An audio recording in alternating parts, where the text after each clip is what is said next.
Le péché sexuel entraîne de graves conséquences. Il ne devrait même pas y avoir la moindre trace d'immoralité parmi le peuple de Dieu. Éphésiens 5.3.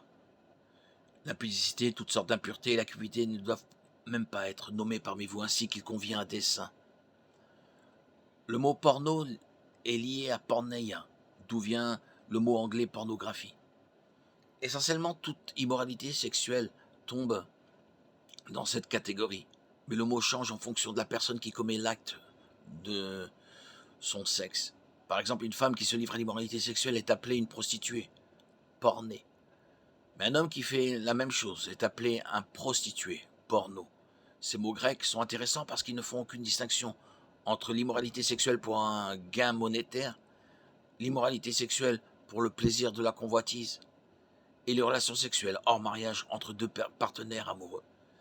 C'est difficile à comprendre pour nous parce que notre culture considère que payer un inconnu pour des relations sexuelles est très différent d'un couple qui va jusqu'au bout. Nous avons tendance à classer un homme qui utilise une prostituée et la prostituée elle-même de manière totalement différente d'un petit ami et d'une petite amie qui vivent ensemble. Mais Dieu classe les deux comme pornéia. Un homme qui couche avec sa petite amie de longue date est tout autant un prostitué que l'homme qui drague des prostituées, selon la Bible.